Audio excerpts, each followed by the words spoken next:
when it comes to coming in to the Lord's presence, so approaching the throne of God's grace, there are two pitfalls that people need to avoid. Meron pong dalawang ditch, as it were, or mga pitfalls, mga hindi natin dapat bagsakan or imagine niyo merong naglalakad ka sa isang path na meron dalawang pwede kang pagtumbahan, no, or pagbagsakan kung magkamali ka ng tapak. On the one hand, ito yung first pitfall na kailangan i-avoid ng isang tao o ng mga tao when they try to approach God, no? First is despairing in our utter helplessness, with the result that we no longer cry to God for help.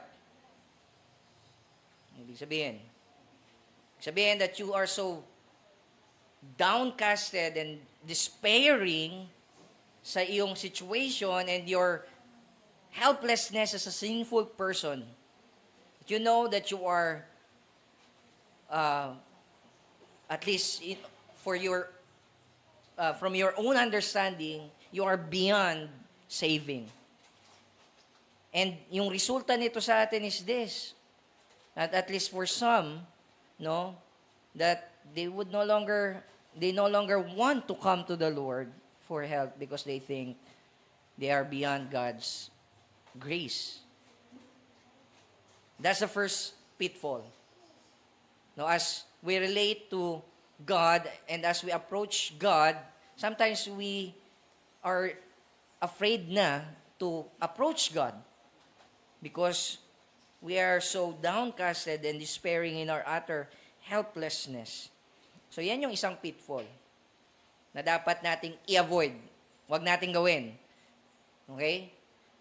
Sa pangalawang banda naman, ito yung pangalawang pitfall na dapat nating i-avoid, namely, boasting o pagmamalaki in our imagined righteousness and strength, with the result that we no longer cry to God for help. Now, see that in one sense, etong dalawang pitfall na to, they're just the same. Ang result, on the one hand, ng sobrang despairing natin sa ating sitwasyon, that we think, I can no longer come to God. I will no longer cry for help because I'm beyond His help. On the other hand, yung isa naman, mayabang siya, tingin niya, siya ay righteous, siya ay matuwid sa kanyang sarili, and siya ay malakas, that hindi na rin siya pupunta sa Panginoon because hindi niya kailangan ng tulong ng Diyos. See that?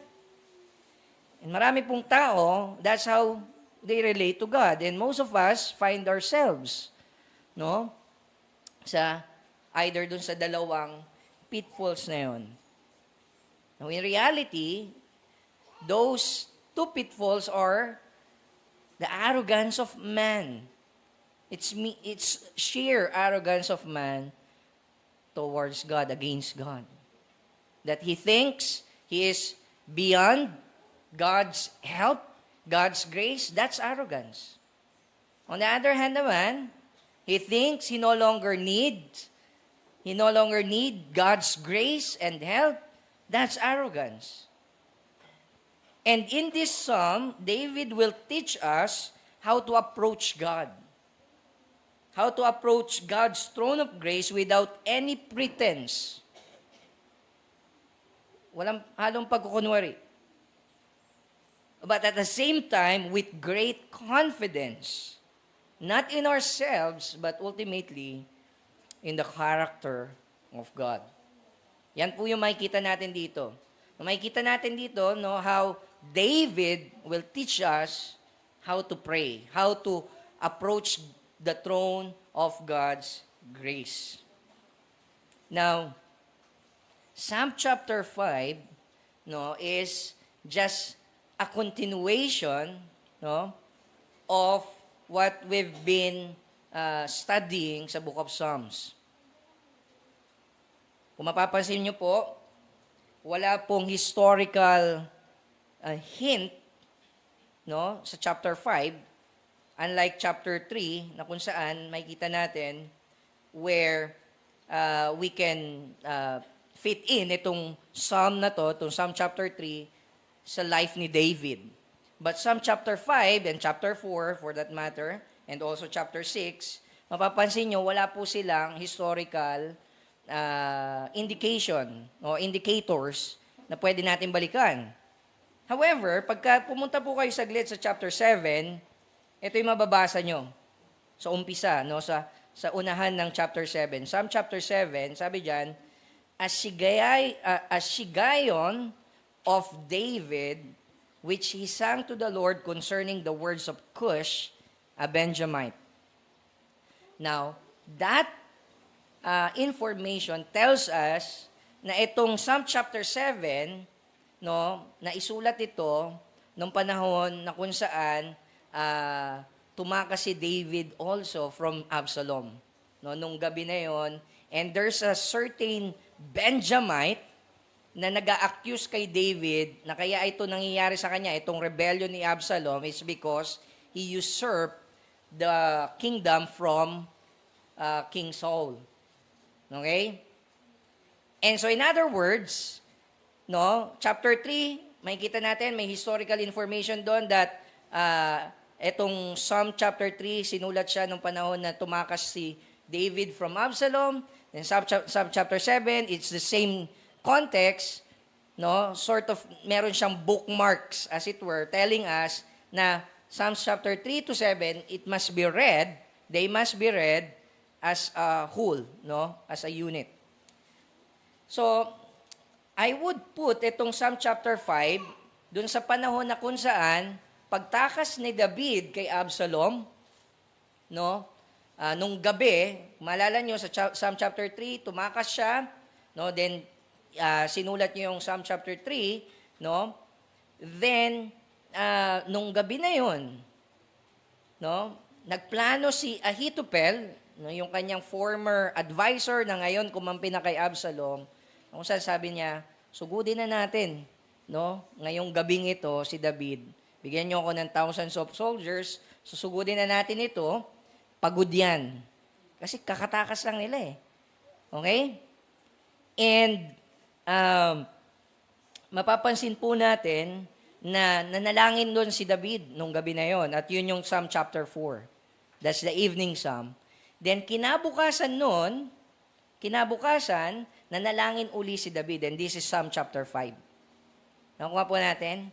So these are series of prayers ni David magmula nung tumatakbo siya, nung nag-start siyang tumakbo away from Absalom. And so, again, we must read this passage in light of that context. Also, gaya ng nakita na natin before, Psalms chapter 1 and 2, no, must also inform our understanding of Psalm chapter 5. Kasi maya-maya lang po, ipapakita ko sa inyo, no, that there are connections, no, sa Psalm chapter 1 and 2 dito sa Psalm chapter 5.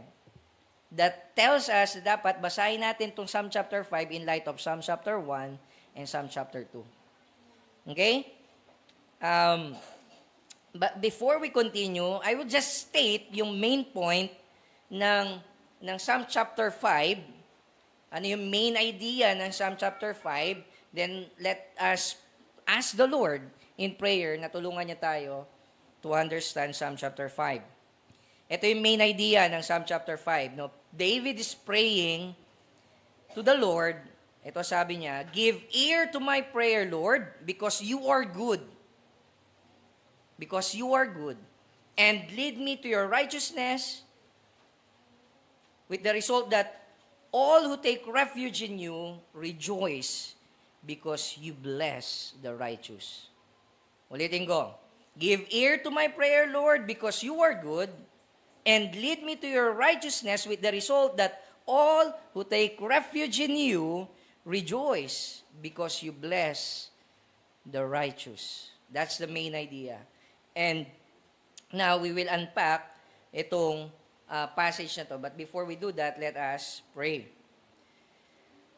Lord, marami pong salamat sa time na ito na binigay niyo po sa amin to listen again to your message, to your word. And nandalangin ko, Lord, itago niyo po ako sa likuran ni Kristo upang siyang maitaas. Hindi po ako. Siya ang marinig ng inyo pong mga tupa.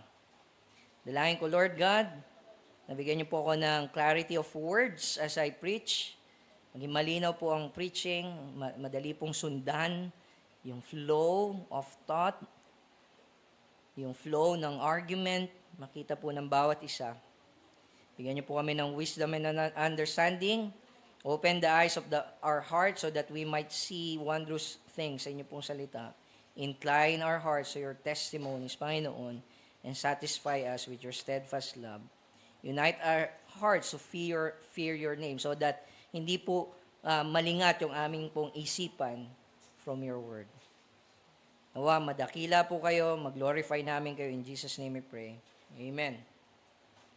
Hinati ko po yung sermon natin ngayon into 3 parts. Yung first point natin is simply this, prayer to be heard. Makikita natin yan sa verses 1 to 7. No? So pwede nyong i-divide yung Psalm chapter 5 into 2 parts, no? Equal parts. 1 to 7 is David's prayer to be heard. Okay? Then in verse 8 to 12 naman po, it is David's prayer to be led and for joy. Ulitin ko. Prayer to be led and prayer for joy. That's verse 8 to 12. Then pagdating po ng third point natin, no, let's see, no, how are we to apply this passage, no, in a Christocentric way, in a Christ-centered way. So yung point 3 is a Christ-centered application. Okay? So point 1, again, prayer to be heard. Point 2, prayer to be led and for joy. Point 3, Christ-centered application. Let's begin with prayer to be heard. So nag-start si David here with these words. Sabi niya, give ear to my words, O Lord. Consider my groaning. Give attention to the sound of my cry, my King and my God. For to you do I pray. O Lord, in the morning you hear my voice. In the morning I prepare a sacrifice for you and watch. Yan po yung inawit natin kanina, yung first part ng Psalm chapter 5, yung verses 1 to 3. Although, yung inawit po natin kanina is in the King James version of the scriptures. So ano yung makikita natin dito? Una, yung plea ni David for God's attention. He's pleading the Lord that God, no, will give him time, no, to be heard by God. No, hinihingi niya yung atensyon ng Panginoon. Now, kung mapapansin niyo po, yung verse 1 and 2, no, verses 1 and 2 are the same plea. It's the same request. David is requesting an audience in the court of God. And in-state niya lang itong request na to in 2 different ways. Okay?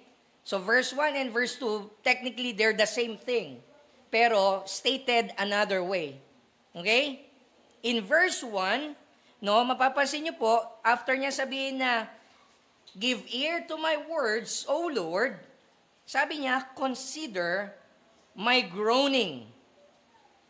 Here, David supports yung kanyang request na pakinggan siya ng Panginoon by asking God to consider his groanings.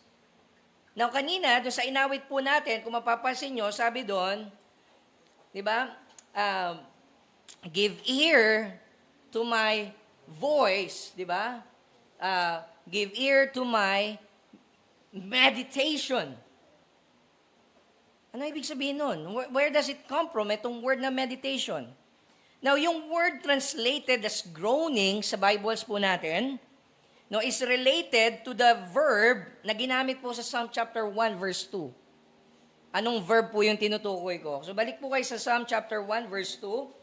And sabi dito, I believe si David na nagsulat ng book ng Psalm chapter 1. And ito sabi ni David, "Blessed is the man." Tapos sinabi niya yung mga bagay na hindi ginagawa nung blessed man, right? Instead, in verse 2, ito yung ginagawa niya. His delight is in the law of the Lord, and on His law, he meditates day and night. And yung verb po na meditate, okay, that's the verb form of the noun groaning sa Psalm chapter 5. So pwede niyo pong i-translate yung Psalm chapter 5 verse 1 this way, "Give ear to my words, O Lord, consider my meditation." Now, anong ibig sabihin nun? Na sinasabi ni David kay God, "Lord, give ear to me by considering my meditation." What does it mean? How does David supports yung request niya para pakinggan siya ng Panginoon? Paano siya nag-argue? Anong ina-argue ni David dito? In essence, David is asking God to consider His promise to bless those who meditate on the law of the Lord day and night. Kuha niyo po? Because in Psalm chapter 1, there's a promise, there's an implied promise, right? That if you are meditating on the law of the Lord day and night, you are the one who will prosper. Like a tree planted by the stream of water. Right? In verse 3. Okay? And so, kaya tinawag siyang blessed man. And so si David is holding on to dun sa promise na yun and saying kay Lord, "That's exactly what I'm doing, Lord. I'm meditating on your promises as I groan, no, in anguish because of the persecution na natatanggap ko from my enemies. My mind is on the law of the Lord day and night." Yun ang ginagawa ni David. And he's saying in essence, "Lord, you promised that you will bless those who meditate on your law." So, nung sinabi niyang, "Give ear to my words, O Lord, consider my groanings, consider my meditation," he's saying, "Lord, hear me because it is your promise to bless those who meditate on the law of the Lord day and night." Now, in verse 2, he will restate again yung request. Kasi it's the same request. "Give ear to my words." Then pagdating sa verse 2, "Give attention to the sound of my cry." It's the same request, stated another way. Okay? He is just stating it the other way. Now here, sinuportahan naman niya yung request niya, no? Nag-argue siya na, "Lord, pakinggan niyo ako." Pero this time, instead of telling God ano yung ginagawa niyang meditation, here, ito sabi niya, no? Makikita niyo po, that is arguing that the Lord is His King and His God, and therefore to Him alone, David prays. Ano ibig sabihin nun? Sinasabi niya kay God, "Lord, pakinggan niyo ako, Panginoon, because to you alone I'm praying. Because I consider you my King and my God." Charles Spurgeon captures clearly how David is grounding his request for God's attention. Ito sabi ni Charles Spurgeon. Maganda to. "Observe carefully these little pronouns, my King and my God. They are the pith and marrow of the plea. Here is a grand argument why God should answer prayer. God is our King and our God." Pause. Ang ibig niya sabihin doon is that for David, God, the Lord, is not just a figment of his imagination or a construct sa mind niya, an abstract reality na so far off. Na para bang si David is a spectator watching from the outside kung sino si God. Pinag-aaralan niya theologically si God. No. For him, the concept of God's kingship and the Lord's divinity, deity, godness, it's personal to him. Nakuha niyo po? Yun yung sinasabi dito ni Charles Spurgeon. No? There's a big difference in saying that the Lord is King and the Lord is God versus the Lord is my King and the Lord is my God. Kuha niyo po? So ask that question sa sarili niyo po. Tanungin po natin yung sarili natin. Am I looking at God like He's just a specimen na ino-observe ko, the Lord is King, the Lord is God? Or do you take it personal? Do you take Him to be your own personal God? Your own personal King? Now, to continue yung sinasabi ni Spurgeon, ito sabi niya, because He is our God, our King, sabi niya, we are not aliens to Him. God is the King of our country. Kings are expected to hear the appeals of their own people. We are not strangers to Him. We are His worshipers. He is our God. And bakit niya nasabi that He is our God? He is ours by covenant, namely the new covenant na binili ng dugo ni Kristo, by promise from of old sa people ni God, by oath, and by blood. So, ang point is, God is no stranger to His people. In other words, He's willing to listen. He wants you to pray. He wants you to speak to Him personally. Nakuha po natin? And that's the argument of David nung sinabi niyang, you are my God. You are my King. To you alone, I pray. And that's how we are to pray. That's how we are to pray. We take God, at His word na talagang nung pinangako niya sa Jeremiah that He will be our God and we will be His people, that's true. We belong to Him. And He is ours. And so we can come to Him. So that's the first part, Verse 1 and 2, they are just saying almost the same thing. Okay? Restated another way. Then pagdating po ng verse 3, ito yung sinabi ni David.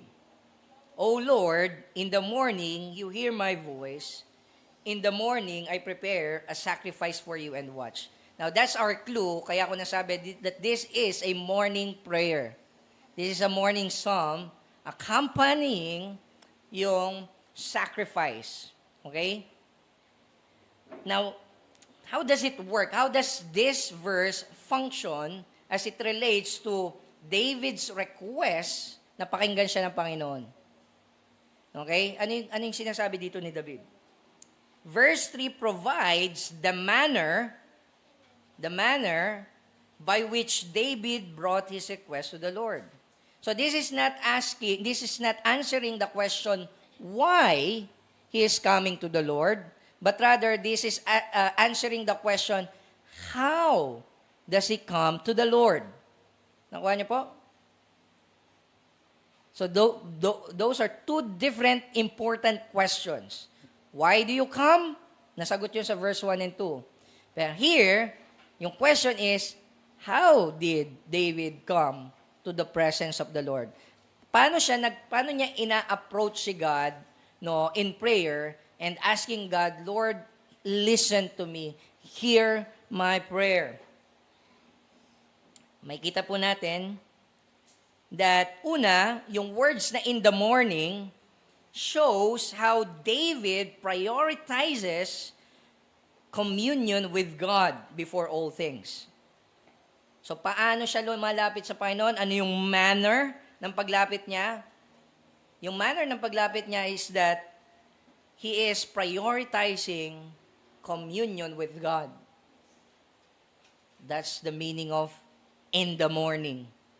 First and foremost kay David is makausap ang Panginoon. See that? Hindi second place si God kay David. He seek first God in the morning. Pangalawa, makikita natin yung word na make sacrifice. Sabi niya, di ba, O Lord, in the morning you hear my voice. In the morning I prepare a sacrifice for you. Anong ibig niya sabihin ng make sacrifice? Ano yung makukuha natin doon? Make sacrifice implies that David recognized his own sinfulness. So ano yung manner of coming ni David? Manner of requesting ni David na napakinggan siya ng Panginoon? It is in the manner of recognition of his own sinfulness. Paano ko nasabi? Because there's a sacrifice.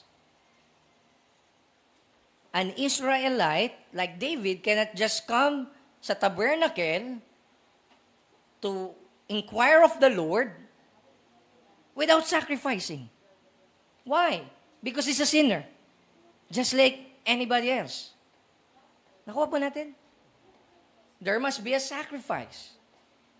He knows na makasalanan siya. So, as he come to the Lord in prayer, he makes a sacrifice.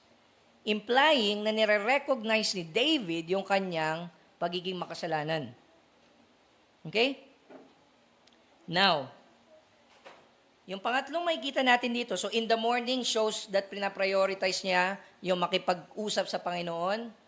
Yung words na make sacrifice, pinapakita nito yung recognition ni David na siya'y makasalanan. Yung word na watch naman, di ba sabi niya, in the morning I prepare a sacrifice for you and watch. Ano ibig sabihin nun? Yung word na watch shows us that David is expectant on God's answer. Or to say it another way, the word watch shows David's expectant faith on the God who answers prayer. And that's how we are to come to the Lord whenever we pray. You don't come to the Lord second-guessing and doubting God. You come to the Lord asking the Lord in faith. Tignan niyo yung sabi ng Hebrews chapter 11 verse 6. Hebrews 11 verse 6. Sabi diyan nung author ng Hebrews, and without faith it is impossible to please Him. For whoever would draw near to God must believe that He exists, that the Lord God exists, and that He rewards those who seek Him. See that? And that's precisely what David did. Or at least yung manner ng pagre-request niya sa Panginoon na pakinggan siya. David is expectant na sasagutin siya ng Panginoon nung nanalangin siya. So how are we when it comes to our personal prayers to God? If we are praying at all, do we come to Him expectantly, believing na sasagutin tayo ng Panginoon or not? Do we watch for God to accomplish yung promises niya?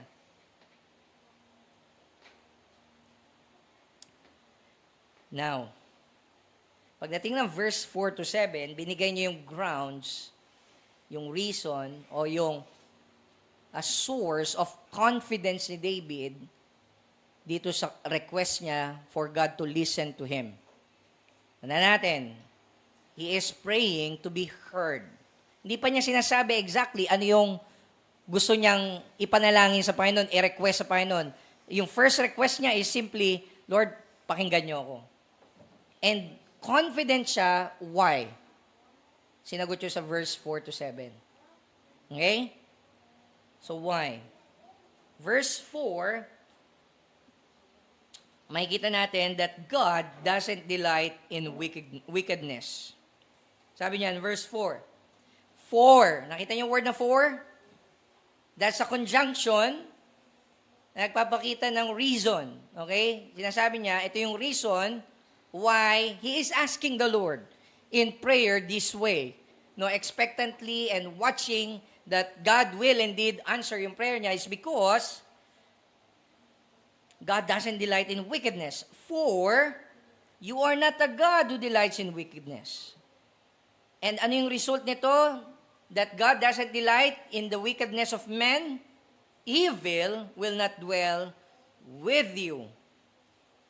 Now, bakit ko sinabi na that shows God's character? Na yung confidence ni David in praying to God, nasasagutin siya, is that because God, it is because of God's character. Eh, ang pinag-uusapan dito, hindi naman yung ginagawa ni God, precisely, but yung ginagawa ng ibang tao, namely yung evil ng ibang tao.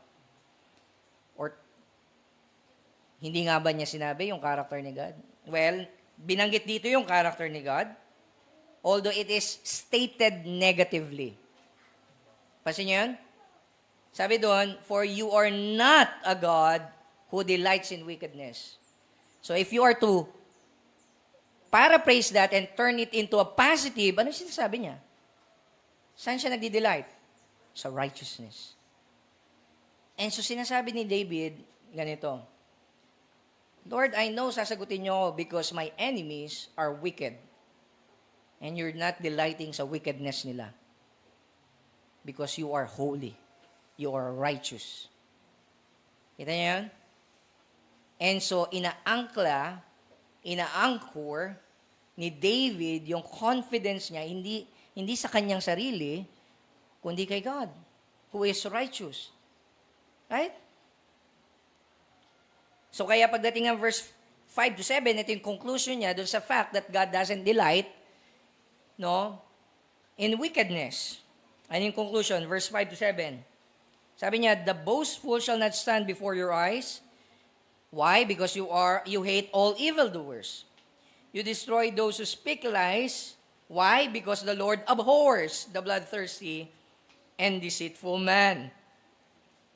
May kita natin that negatively, the boastful and the liars shall not stand before His eyes and they will be destroyed by Him. Sino kaya yung tinutukoy niya? Well, yung boastful, probably, it is Absalom himself who's trying to usurp the kingdom from David, his father. Imaginein mo, anak ka, buhay pa yung tatay mo, inaagaw mo na sa kanya yung kaharian. Right? That's arrogance. And sino yung liars? Now, na-mention ko kanina, yung Benjamite, na-mention dyan sa chapter 7, na nag-accuse kay David of things na hindi naman ginawa ni David. They're lying. And probably included din dyan si Absalom because kung maalala nyo, trinay niya i-win yung hearts ng mga Israelites by saying, David, my father, has no time for you. Ako, meron akong time. Nakita niyo yun? Trinay niyang i-win yung hearts nila. You can read that from 2 Samuel. Wow. But here, sinasabi ni David, you will not be able to stand before the Lord. You will be destroyed. That's why I'm confident sasagutin ako ng Panginoon. So, yan yung negative. Positively, verse 7, so kung yung evil cannot dwell in the presence of a holy God, ano naman yung gagawin ni David? In light of the fact that God is righteous and holy, who does not delight in wickedness. Sabi ni David in verse 7, but, so nakita niyo yun, may contrast, di ba? On the one hand, the wicked will not enter, they will not be able to stand before God. They will be destroyed. Pero pagdating sa verse 7, sabi niya, but I, through the abundance of your steadfast love, will enter your house. I will bow down toward your holy temple in the fear of you. Now, bago ko ituloy yung exposition niya, I just need to point something out, kasi na-mention dyan yung house of the Lord, yung temple ni God, na kung saan, hindi pa naman nabubuo yung templo nito, no? However, they do have a concept of a temple, no? Kahit pa hindi pa na construct yung templo ni Solomon. Okay? Because the physical temple na itatayo sa Jerusalem, si Solomon na magtatayo nun later on. But the tabernacle, no, is a miniature, movable temple ni God. Okay? So, ang point na ni David is that he will enter God's presence, holy presence. Okay? Now, paano siya lalapit sa Panginoon? Paano siya pupunta, no, enter sa presence ni God knowing, na remember, nag-sacrifice siya, right? Implying na sinner din siya. Tama? Which means, he too are not allowed, he too is not allowed to what? To enter God's presence. Pero may sinabi diyan si David na makikita natin makes all the difference in the world in comparison dun sa arrogant liars na mga wicked. Sabi niya, but I, through the abundance of your steadfast love. May kita natin dyan yung means by which lalapit siya sa Panginoon. Ano yung means? It is through the abundant, steadfast love ni God. Pangalawa, may kita natin not only the means, yung kaparaanan na ipinagaloob ng Panginoon para makalapit siya, but also the manner. Ano yung attitude ng heart ni David? May kita natin sa pangalawa. Sabi niya, I will bow down toward your holy temple in the fear of you. In other words, the manner by which David will enter the throne of grace, it is by entering in humility and fear. See the difference, mga kapatid? The wicked, kaya hindi sila makakastand sa harapan ng Panginoon is because they're arrogant and liars. David, on the other hand, is under no illusion that he can enter God's presence by his own righteousness. Hindi po siya nag-iilusyon na iniisip niya, meron akong sariling righteousness. Okay? Again, remember the sacrifice in verse 3. That tells you na walang righteousness of his own si David. The only righteousness na meron siya is the righteousness counted to him by faith. Saan? Doon sa sinisimbolize ng sacrifice. Namely, the atoning sacrifice of the Lord Jesus Christ in the future. Now, most likely, hindi pa nakikita ni David yung fulfillment noon, yung kabuuan ng fulfillment. But he did believe doon sa sacrifice. And that's the only reason makakapasok siya, makakalapit siya sa Panginoon. Entrance to God's presence is a matter of honest and humble assessment of ourselves, recognizing that we are sinners at the mercy of a holy God. Yun po yung pagkakaiba. Blaise Pascal is spot on when he said, there are only two kinds of men. The righteous who believe themselves sinners, and the rest sinners who believe themselves righteous. Ganyan. Maraming tao, no? The true righteous people, sa Biblia, ito yung mga taong nire-recognize sila na sinner sila. They are the righteous. Pero yung sinners, yung wicked, they think they are righteous.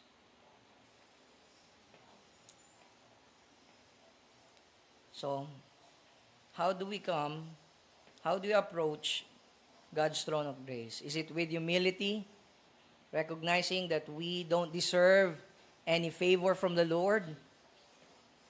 Or we come to Him na para bang demanding tayo of God's presence as if God owes us anything. Now, in verse 8 to 12, so, Sa verse 1 to 7, nakita natin that there, David is just praying na pakinggan siya ng Panginoon. In verse 8 to 12, ito na yung actual contents ng prayer ni David. Okay? Na gusto niyang marinig ng Panginoon. Ano yun? Pwede natin siyang at least hatiin sa dalawang prayer. Okay? Dalawang request to be exact. He is pleading to be led by God. That's verse 8. Okay? Actually, tatlong prayers. He is pleading to be led by God. He is pleading to judge the wicked. That's verse 10. So verse 8, pleading to be led. Verse 10, pleading to judge the wicked. And verse 11, pleading for joy. Okay? So yan yung request ni David. He is pleading to the Lord na i-lead siya ng Panginoon. Verse 8, he is praying to the Lord that God would judge the wicked. He is pleading to the Lord and praying to the Lord that He will let those who take refuge in God rejoice. Okay? That's why He's pleading for joy. Papo natin. So, isa-isahin natin yan. First, in verse 8, He's pleading to be led. Sabi niya, lead me, O Lord, in your righteousness. In your righteousness. Recognizing his own sinfulness, David pleads that the Lord would lead him to his righteousness. Why? Because, sabi diyan, of his enemies. Of his enemies. Naalala niyo po in Psalm chapter 4, no? Kung maalala niyo that in verse 4 ng Psalm chapter 4, ito sabi ni David, be angry and do not sin, ponder in your own hearts on your beds, and be silent. Offer right sacrifices and put your trust in the Lord. Those words are words not towards against his enemies. He spoke those words to himself and to the people who stays loyal sa kanya. Okay? Ano yung point nun? Because they're doing evil against kay David and the people of God. And ang tendency natin is magalit. And rightly so. Tama? Because there's injustice. Tama po? But here, sinasabi ni David, do not sin in your anger. I think, yun ang sinasabi din dito ni David nung sinabi niyang, lead me to your righteousness because of my enemies.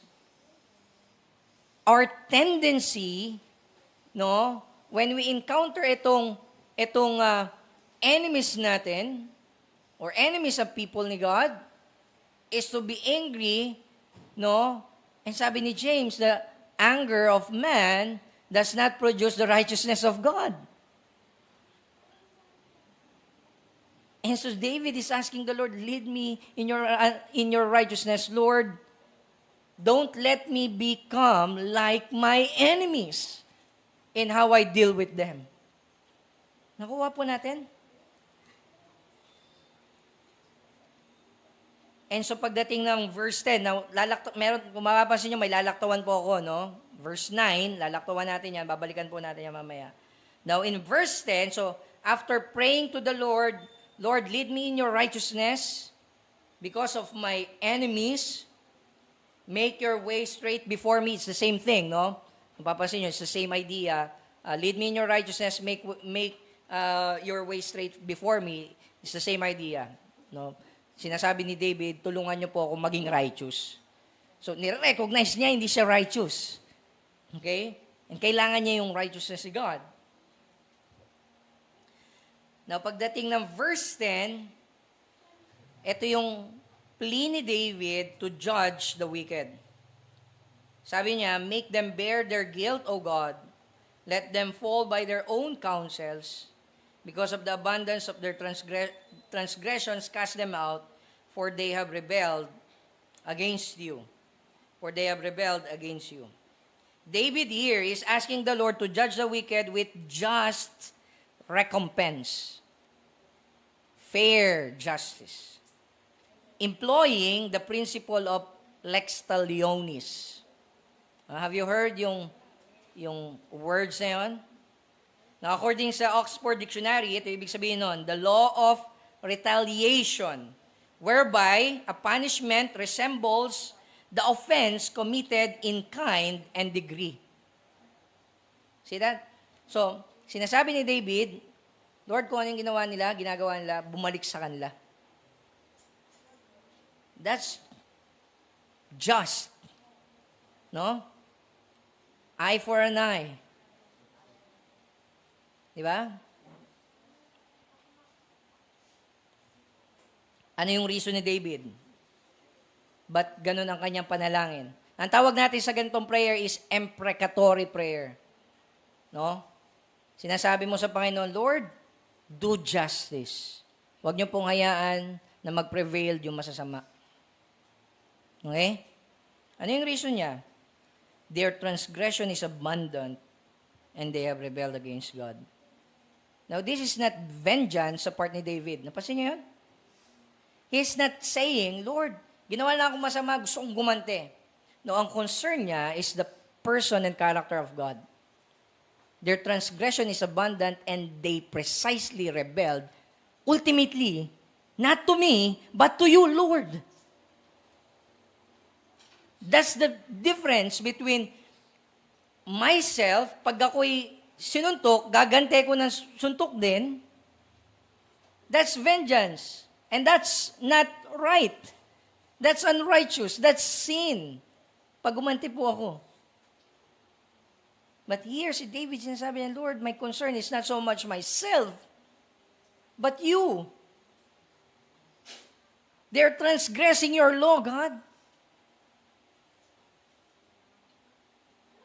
Just as nung nagkasala si David, nalala nyo, kay Bathsheba, nung kinonfront siya ni Nathan, sabi niya, no, sa Psalm chapter 50 or 51 yata yun, sabi niya, to you alone have I sinned. Wow! Pinapatay niya si Uriah. Alright? Tapos si Bathsheba, there's an indication na parang ni-rape niya pa. Tapos sabi niya sa Panginoon, to you alone have I sinned. Now, of course, nagkasala siya kay Bathsheba. Nagkasala siya doon sa asawa niya, nung babae. Pinapatay niya eh. Right? Pero nakita niya that ultimately nagkasala siya sa Panginoon. So same thing is happening here. He's arguing, he's saying to the Lord, Lord, judge them. Ultimately, not because they hurt me, but because they sinned against you. They sinned against you. That's the reason.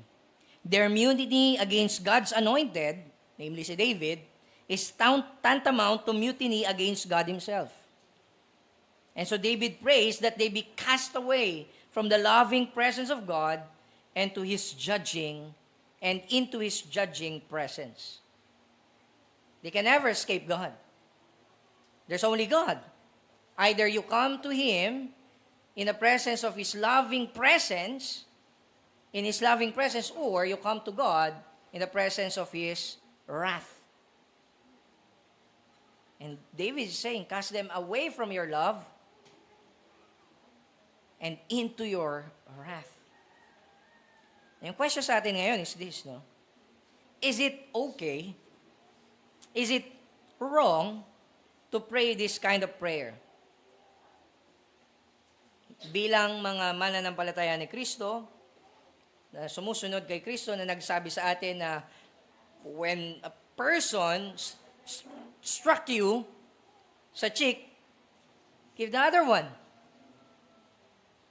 Is it okay to pray this kind of prayer? Right?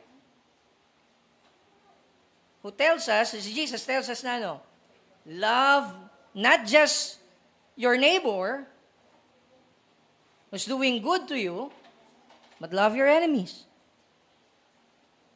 Albert Barnes said, David felt assured that his was a righteous cause. Meaning, ang aim ni David is to glorify God. And what his enemy is doing is not glorifying God. So for David, yung cause niya is a righteous cause. And so further, sabi ni Barnes, and that he might make his appeal to God on the ground of the justness of his cause. Such a ground of appeal is always proper when we are in danger or in trouble from the injustice of others. For we may always ask of God to interpose to cause that which is right to be done. End quote. So sinasabi dito ni Barnes na it's okay. In fact, we are not only allowed, but it is our obligation to pray to God that justice be served. May nakita kang injustice? May nakita kang mga bagay na hindi makatarungan? You are to ask the Lord, Lord, please do justice. Do justice. However, bilang mga mananampalataya na Kristo, we must always preface our prayer with, let your will be done. Why? Because God is more wise than us and is always just in dealing with the sin of His people, of people. He can restrain yung evil ng mga tao by killing them in an instant, kung gusto ng Panginoon, di ba? And have them pay for their crimes in hell. Kayang gawin nyo ng Panginoon. But He can also restrain them by saving them. Hence, satisfying God's justice on their crime at the cross of Christ. There's no injustice with God, ultimately. People will either pay their debts, pagkakautang because of their sins, sa impyerno, kung hindi sila mananampalataya sa Panginoong Hesukristo bilang Panginoon at tagapagligtas. Or, pagbabayaran nila yung kasalanan nila sa krus ni Kristo, kung nanampalataya sila. Fully paid. Sa cross ni Christ. Why? Because at the cross, Jesus received yung full penalty of our sin. Na-receive niya. Sinalo niya yung puot, yung galit ng Diyos. And so when we pray this kind of prayer, we should always preface it with, let your will be done, Lord. You know what is right. You know what is just. I leave it to you. Vengeance belongs to the Lord, not ours. So that's the second request ni David. Second plea ni David. First plea niya, lead me in righteousness.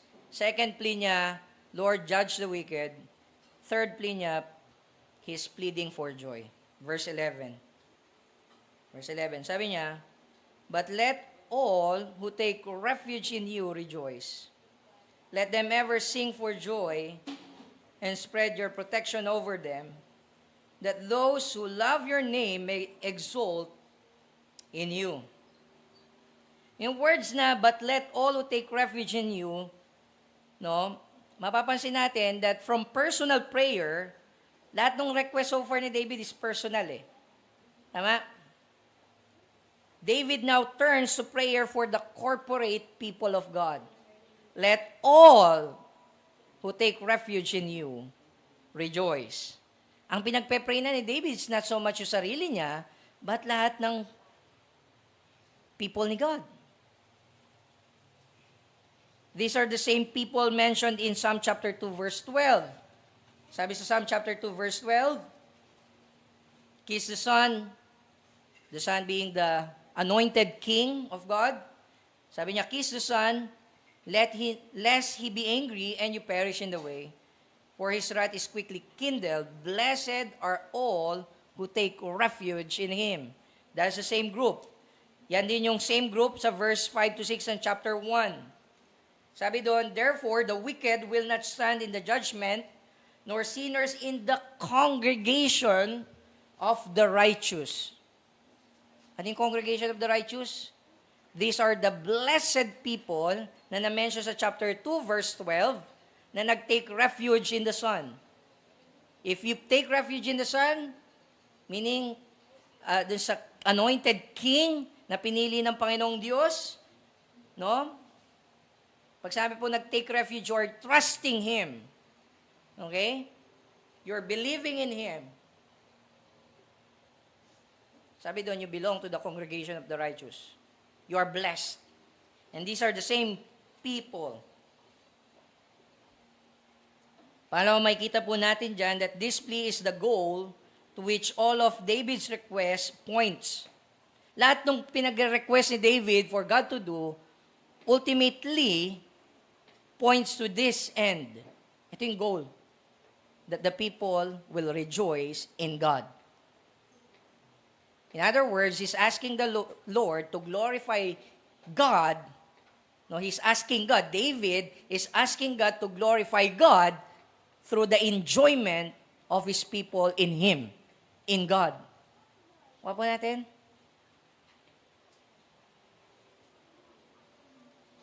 Take note of the purpose for David's request for the protection of his people. Makikita niyo sa dulo ng chapter 11, ng verse 11. Chapter 5 pa rin po. Verse 11, sabi doon, spread your protection over them. So see this word. Sabi niya, that signals to us na, no, that's a purpose clause. No, this is a purpose. Ito yung aim ng protection. Sabi niya, ulitin natin, no? Spread your protection over them that those who love your name, sino yun? Those who take refuge in God. The congregation of the righteous. Those who love your name may exult. No, yung word na E-X-U-L-T, that's different from E-X-A-L-T. Those are two different words. Yung exalt, meron yan direct object. We exalt God. Pero pagka exult, you, wala yung direct object, intransitive verb yun. So, meron siyang prepositional phrase rather. Kaya sabi doon, those who love your name may exalt in you. Now, ano ibig sabihin exalt? Well, it simply means rejoice. To rejoice in you. Wala niya? So, he is asking the Lord, pinapre-pray niya, that, Lord, protektahan niyo yung people niyo, Panginoon. Because, remember, ulitin ko, they are cornered by his enemies. No, yung enemy si David, no, si Absalom, anak niya, hinakot lahat ng mga Israelita against kay David. Si David yung hari, pero yung anak ni David na nagre-rebelde, no, kinonvince niya halos lahat ng Israelita to come against David. And they're cornered. And now, David is asking, Lord, protect your people. Protect those who remain loyal to you. Okay? That's his request. Ano yung purpose niya? So that they might find their satisfaction. They might rejoice. They might exult in you, God. See that? Don't you think nasasagutin ng Panginoon yun? Tingin nyo, hindi sasagutin ng Panginoon yung ganong prayer? That the prayer of David is that yung people niya would ultimately find their highest satisfaction in God. And so glorify and worship God. He will definitely answer that prayer. Sabi ni James Hamilton, the blessing pronounced in chapter 2, verse 12, nung sinabing, blessed are all who take refuge in Him, is elaborated upon here. As these who take refuge in Yahweh, the Lord, will rejoice in Him, shout with joy, and experience the shelter Yahweh provides. And they will exult in Him because they love His name. Not ultimately because they're protected, not ultimately because they're receiving something from the Lord na mga material blessings, but that they are rejoicing in God because they love God. They ultimately love the giver, not the gifts. And so no matter what, kahit nasa anong sitwasyon si David and yung people ni God, they will rejoice in God. Further, sabi ni Hamilton, as in someone where the blessed man is accompanied by the congregation of the righteous, malala nyo? No, there is a congregation of the righteous worshiping alongside with the blessed man in Psalm chapter 1. In Psalm chapter 5, David worships, makikita natin yung sa verse 7, and he is joined by those who aligned with him, which is, ito yung people who take refuge in God, who are now delighting in God. Now, ano yung reason ni David for praying this way? Nung saan siya umugot again ng confidence? Nasasagutin siya ng Panginoon. Now, there's a pattern, right? Sa first part, verses 1 to 7, nung nananalangin siya, Lord, pakinggan niyo ako. Yung basis ng confidence niya na pakikinggan siya ng Panginoon is that because God is just. Yung character ni God. It's not because worthy si David, but because God is steadfast in His love. Right? Here, mapapansin natin, it's not different. Yung reason again niya for his confidence is that yung character ni God. Tignan niyo po. Verse 9, ito yung nilaktawan natin kanina, the wicked are sinful to the core. Pasin niyo yun? Sabi doon, there is no truth in their mouth, their inmost self is destruction, their throat is an open grave, they flatter with their tongue. Ito yung enemy si David, and he's saying, Lord, judge them, because these people are radically evil to the core and they are against you. And they are liars. Napansin niyo ito, merong stylistic, masterful yung pagkaka-compose ni David dito sa verse 9 Na kung saan pinapakita niya, no, that at the center of their lying, at a root, anong pinag-uugatan, is that they are dead. Pasin niyo yun? Tingnan niyo po. There is no truth in their mouth. Bakit? Because their inmost self is destruction. So what comes out sa bibig nila is flowing from what's inside them. Namely, destruction. Tapos, David says it another way, doon sa sumunod. Sabi niya, their throat is an open grave. Ano ibig sabihin ng open grave? Ibig sabihin, ang nasa loob niya, patay. They're dead. And so what would you expect? Nalalabas sa bibig niya. Filth, death, destruction, evil. And so, paralleling yung una niya sinabi, di ba, there is no truth in their mouth. Ano yung sumunod? After niya sabing, their throat is an open grave, sabi niya, they flatter with their tongue. That's the expression of their lies. Tama? Flattery is a lie. When you're flattering other people, pag sabi pong flattery, binobola mo, hindi naman talaga totoo, pero sinasabi mo, oh, ang ganda-ganda mo, ganyan-ganyan, pero opposite talaga yung ibig mong sabihin. Di ba? That's a lie.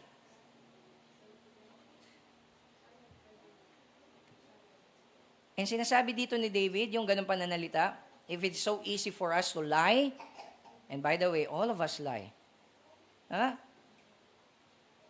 If I'm to ask, meron ba dito hindi nagsisinungaling? Pag may nagtaas sa inyo ng kamay, at that point, nagsisinungaling kayo. Right? Why? It's so easy for people to lie. And dito sinasabi ni David, why? Because we are sinful to our core, to our inner being. Sinasabi niya, itong wicked that I'm asking you, Lord, to judge, they are so sinful that yung pinanggagalingan ng lies nila is but destruction and death. Kaya sa New Testament, kung maalala nyo, no, sinabi ng mga biblical authors that out of the abundance of the heart, the mouth speaketh.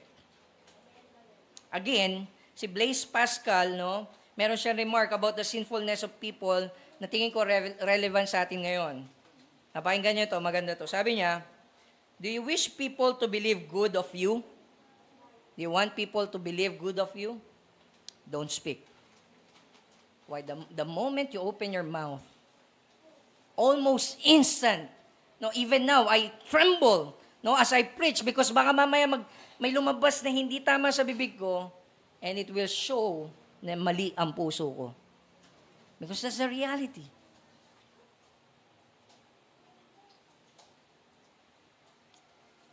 So that's the first reason. No? And then, makikita niyo po that David ultimately made his request for God to judge his enemies on the basis of the fact that God is holy and just and does not delight in liars, but abhors them, according to verse 5. The Lord will never ultimately tolerate evil, no, the evil of his enemies. Number 2. No, based again sa character ni God, but may confidence si David na sasagutin siya ng Panginoon sa prayers niya.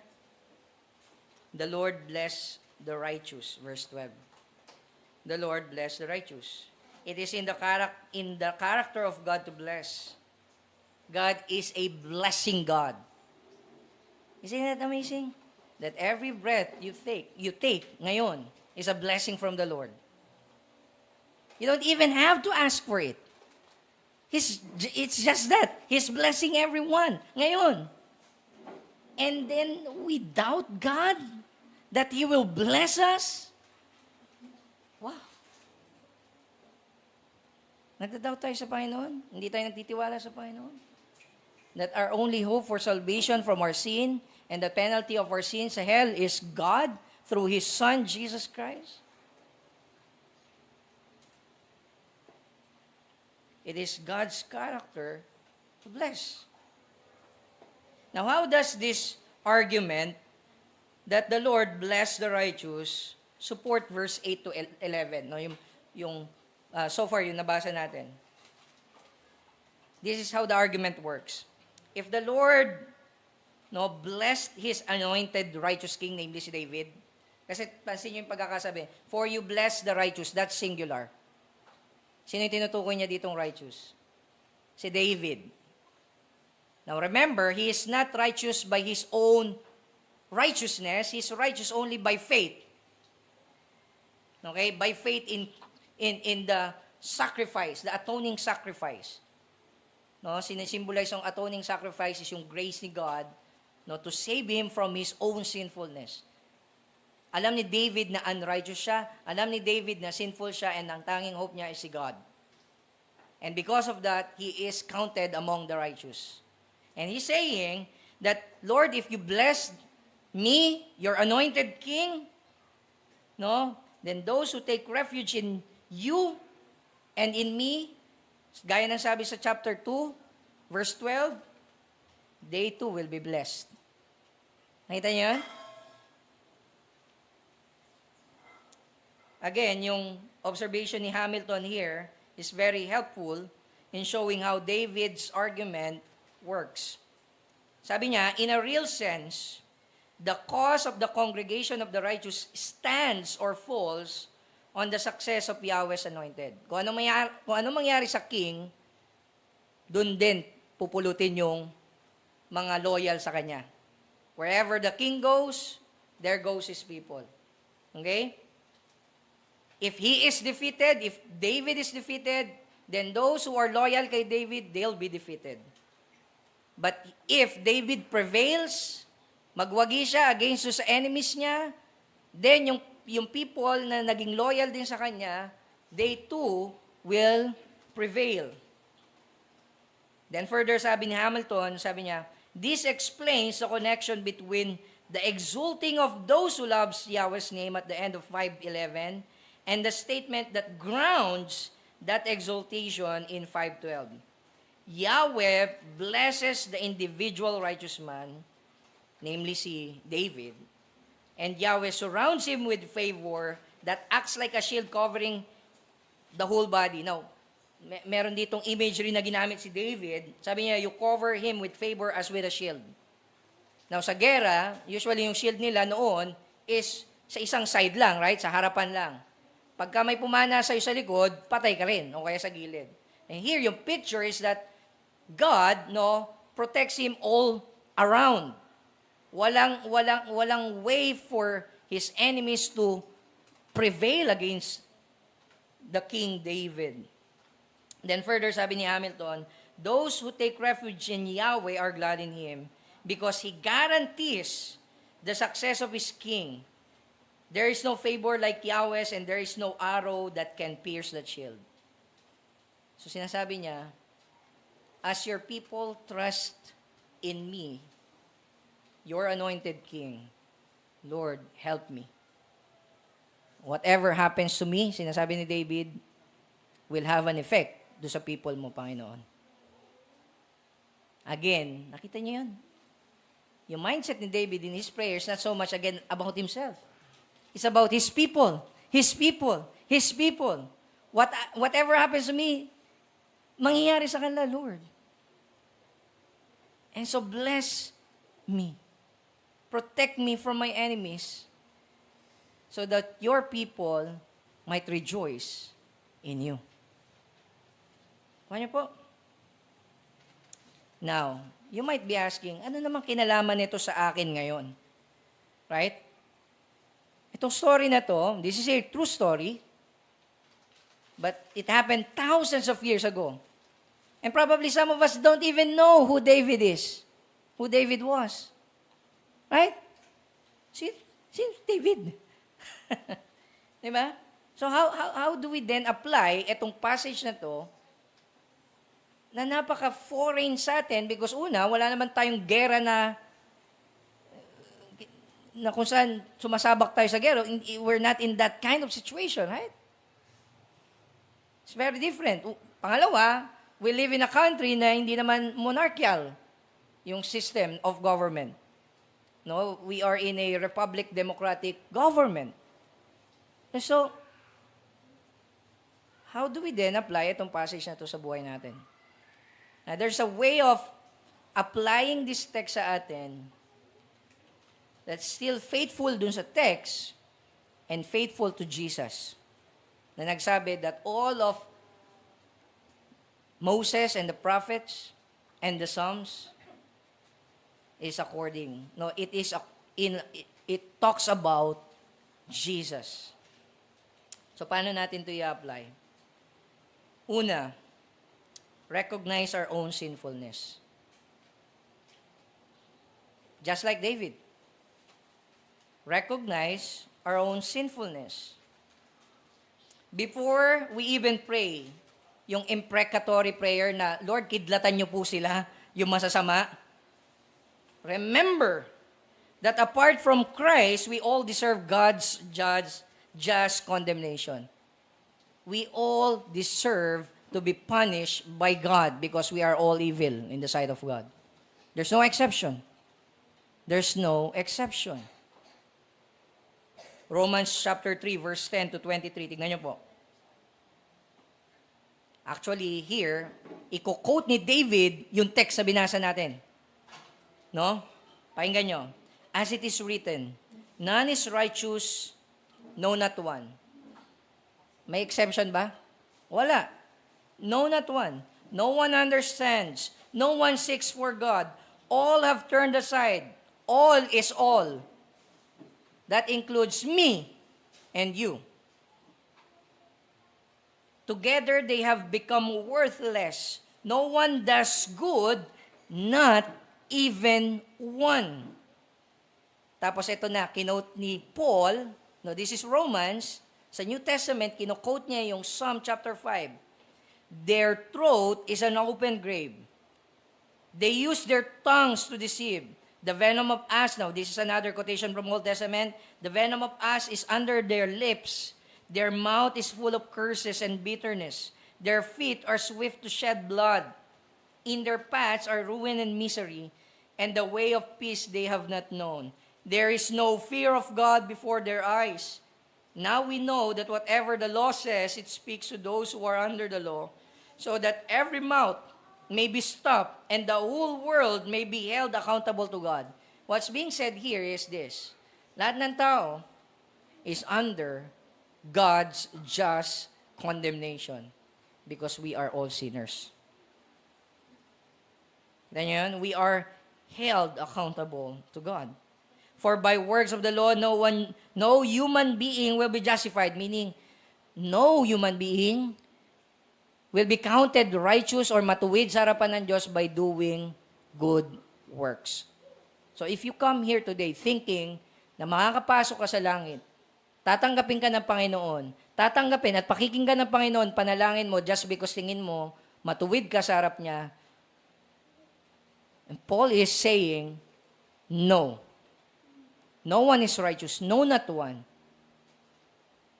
No one is justified, meaning counted, declared righteous in the sight of God by works, by doing works of the law. Sabi niya, for by works of the law, no human being will be justified in His sight, since through the law comes knowledge of sin. Meaning, kaya wala pong maliligtas sa pamagitan ng pagsunod sa batas ng Diyos. It's because precisely dahil sa batas, kaya mo alam magkasala. Isn't it? The more mo nare-realize, ito yung mga bawal, ito yung mga bawal, ito yung mga bawal, the more mas gusto mong gawin yung bawal. The more ka natitempt na gawin yung bawal. Now, God's law is just and holy, but it is our own sinfulness. Ganon tayo kasama that which is good na binigay ng Panginoon, we turn it to its head and use it for our own selfish desires. And that's why wala pong maliligtas sa pamamagitan ng mabuting gawa. Because even yung good works ng tao, it is tainted with sin and pride. Or the pride of sin. So paano daw? But now the righteousness of God has been manifested apart from the law.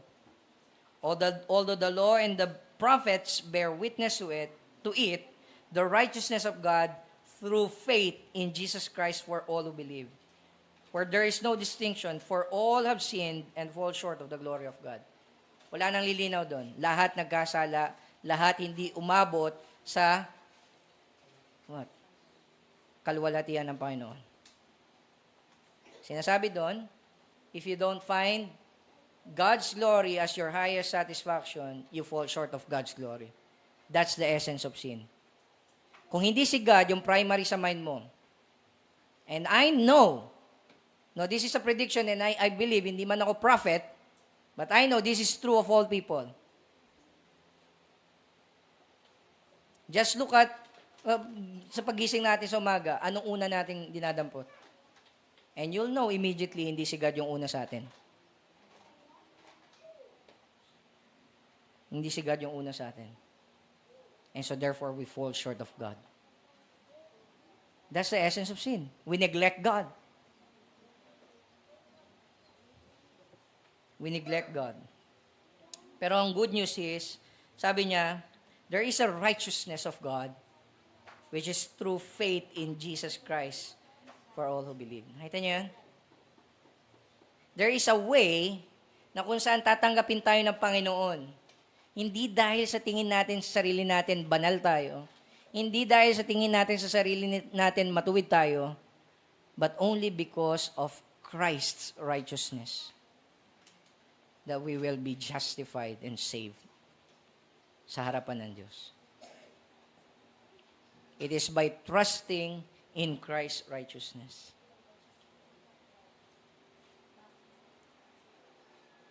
So before we even pray, yung imprecatory psalm na, Lord, kidlatan nyo sila. Isipin nyo, makasalanan to. Makasalanan ako. Okay? Therefore, it is only through the once for all sacrifice of Christ on the cross that we can enter God's presence and not die under God's blazing judgment. Hebrews 10. Don't have time to look at it. No, kung gusto nyo tignan, Hebrews chapter 10. Napakita doon how Christ's sacrifice is far better than all the sacrifices sa Old Testament. Si David, nag-sacrifice siya ng lamb. Right? To enter God's presence. But that's temporary. It is a pointer, it's a shadow of what Christ did sa cross. The Lamb of God, which taketh away the sin of the world.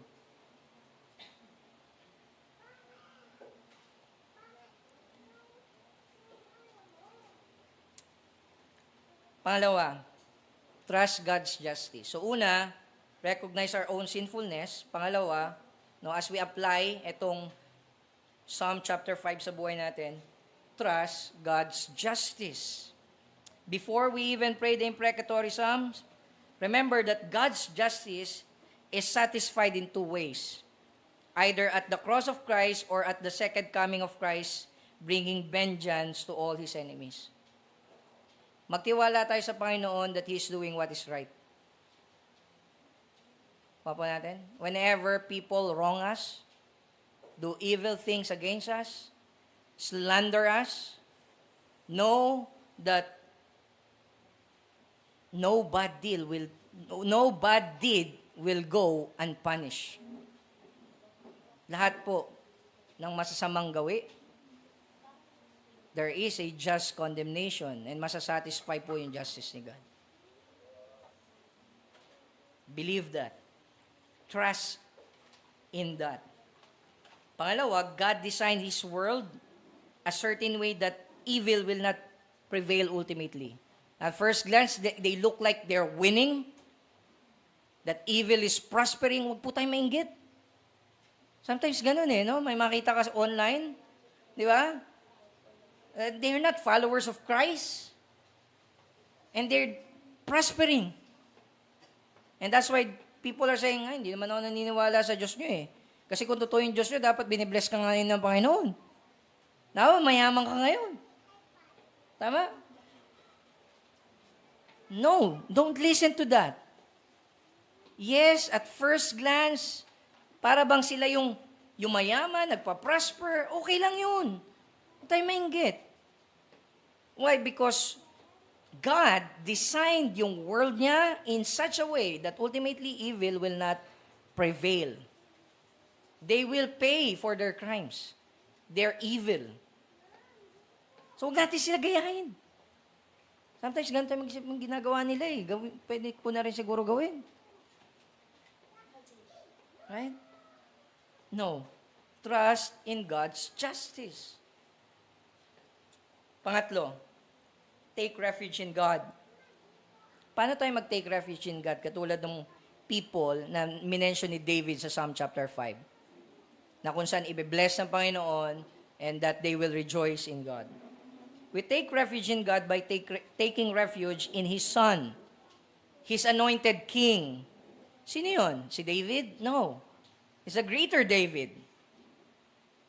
Knowing that His victory over sin and Satan and death is also our victory. Nung nagwagi si Jesus Christ sa cross, akala ng mga tao, it's a defeat. That's the beauty of Christianity. Kaya sabi ni Paul, no, yung cross ni Christ is foolishness to the Gentiles, no, to the Greeks. Stumbling block to the Jews. Why? You have a dead king. Nakapako sa cross. Tama? Pero sabi ni Paul, that cross is the power of God unto salvation. Huh. Amazing. Si God, mahilig siya sa ganun yung binabaligtad niya yung mundo natin. Yung akala natin, panalo na, kumbaga, magwawagi tayo by strength. No. God, will have victory over sin, Satan, and death through weakness. Through humility. Through death. Ni Jesus Christ sa cross. But yung maganda dito is that Christ never remains sa cross. He never remains sa grave. He rose from the grave.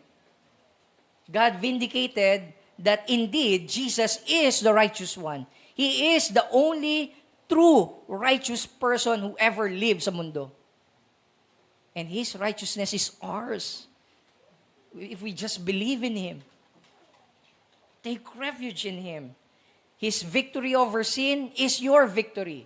His victory over death is your victory.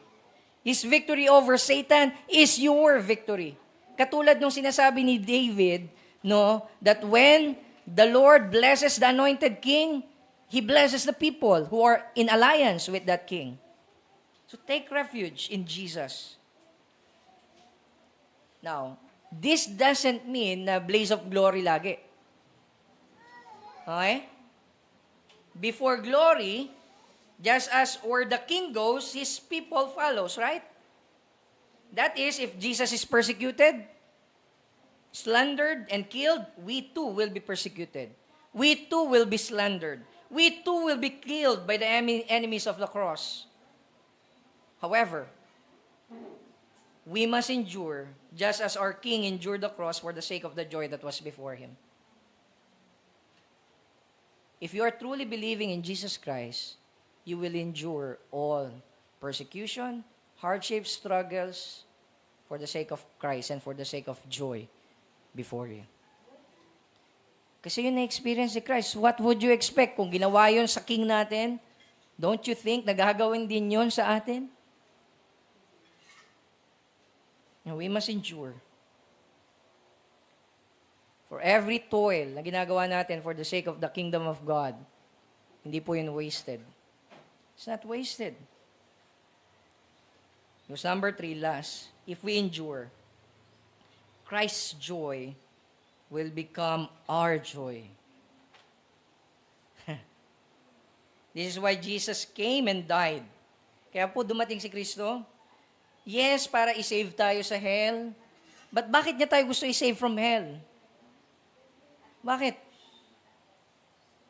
So that we might find our joy again sa mga makamundong bagay? No. No, so that we might enjoy Him.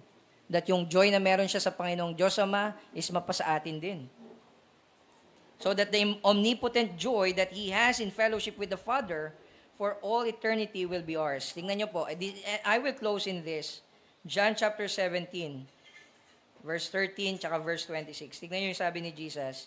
This is the night before Christ was crucified. Sabi niya, nasa Gethsemane siya, nananalangin siya sa Panginoong Diyos Ama. But now, I am coming to you.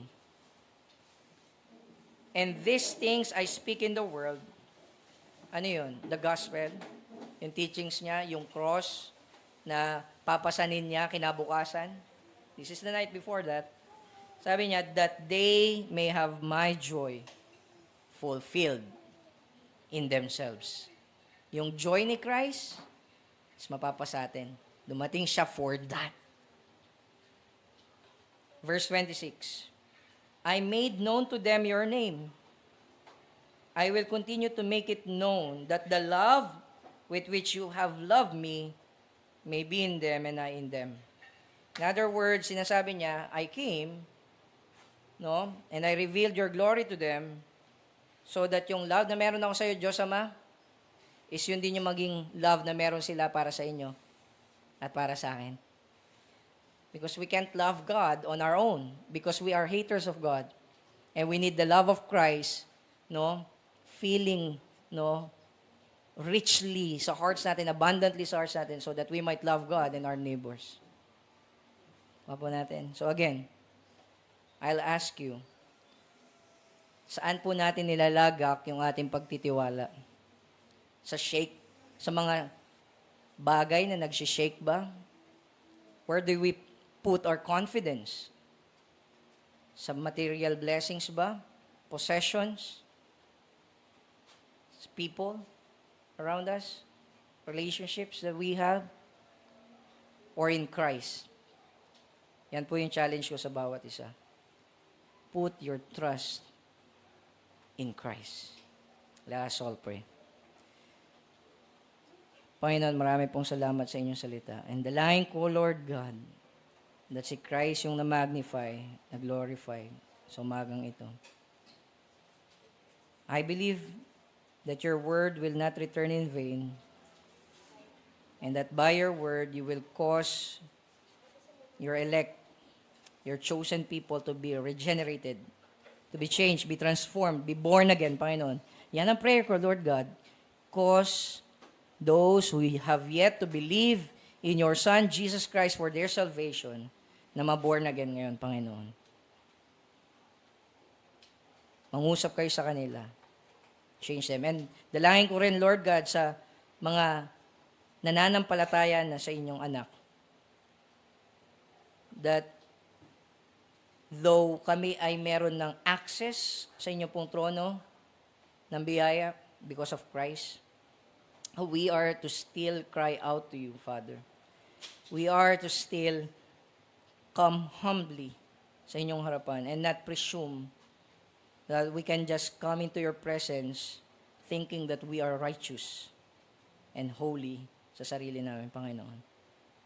Tulungan niyo po kami magtiwala lamang sa character ninyo, sa attributes ninyo, sa love, sa steadfast love ninyo, Panginoon. Not on ourselves. Ultimately in Christ alone. In Jesus' name we pray. Amen.